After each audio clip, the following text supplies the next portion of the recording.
Смотри, я сейчас дергаю, у него раскручивается винт. Я буду кричать 3, 2, 1 и кидаю. Давай, я уже снимаю.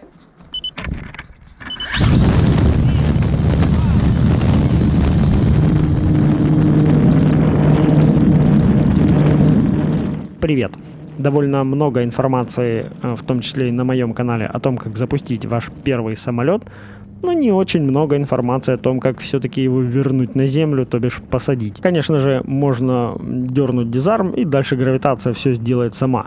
Еще вариант включить возврат домой, и модель сядет сама, если вы все сделали правильно в момент запуска и настройки. Но сегодня мы поговорим с вами о том, как посадить модель вручную. Я совсем недавно, всего лишь год, занимаюсь самолетами, и у меня свежи в памяти все мои ошибки. Я Саня, вы на канале Аюру, давайте разбираться, как все сделать правильно. Итак, первое, на что следует обратить внимание, это погода. И обратить внимание на погоду нужно еще до того, как вы прибыли на место взлета.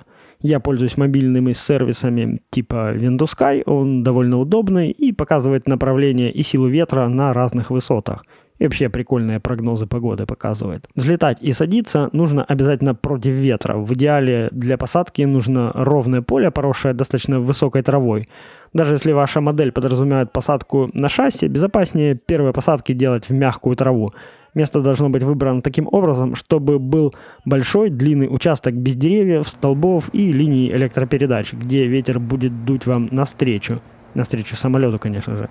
И желательно, чтобы ветер был, потому что он уменьшит вашу скорость относительно земли. Я свои первые посадки на новых самолетах делаю так, чтобы на расстоянии в 300 метров от точки посадки быть уже на высоте метров 70 и плавно снижаться. Второй важный пункт – это не использовать закрылки. Возможно, ваша модель ими оборудована, и вы их подключили, настроили, но с закрылками управление кардинально меняется, и самолет становится менее отзывчивым и больше вероятности свалить его. Я настоятельно не рекомендую использовать закрылки, пока вы не научитесь хорошо летать. А когда будете настраивать закрылки, используйте не функционал iNav, то есть там есть галочка Flaps, а используйте вместо этого в миксере просто RC input на нужном канале.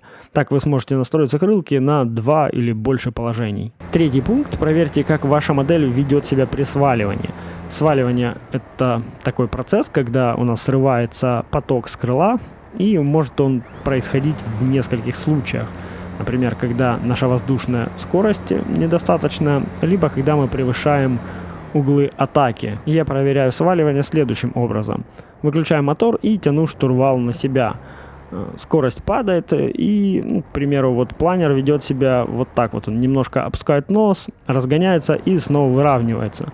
Но при этом теряет некоторую высоту, иногда 5-10 метров. Вы должны понимать, как происходит сваливание, какие его симптомы и при какой скорости или уровне газа это может произойти. Четвертый пункт. Начинать попытки приземлиться нужно минут за 10-15 до того, как у вас иссякнет батарея, чтобы не спешить, и у вас было достаточно времени на несколько попыток и несколько заходов.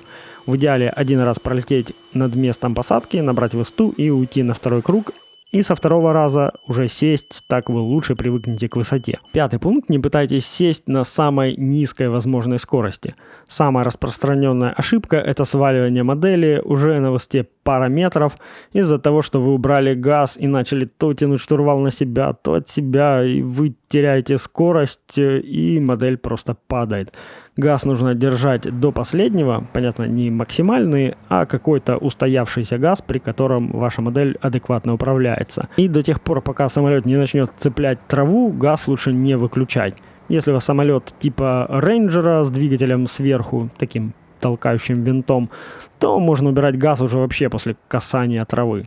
Дизармить модель не нужно, просто уберите газ в ноль и нажмите дизарм уже после того, как модель вообще остановится. Будьте готовы к тому, что скорость у Земли будет казаться очень большой, потому что широкий угол камеры.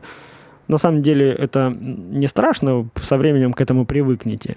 И лучше сесть вообще на чуть большей скорости и немножко проехаться по траве или там прокатиться на пузе, чем свалить модель, и она упадет и воткнется носом в землю. Иногда приходится нарушать эти правила. Вот, например, я садился по ветру на очень большой скорости. Это вынужденная мера, потому что у меня села батарея, это мой фейл. И не было возможности заходить издалека против ветра. Соответственно, к к скорости ветра в 35 км в час добавилась моя, самая там минимальная скорость, которую я держал воздушную в районе там 20 км в час, и получилась скорость относительно Земли 55 или там может даже 60 км в час. Если бы я заходил против ветра, то от скорости ветра в 35 км в час нужно было бы отнять мою скорость 20 км в час воздушную, и получилась бы скорость относительно Земли всего 15 км в час. Чувствуете разницу вообще 55 и 15?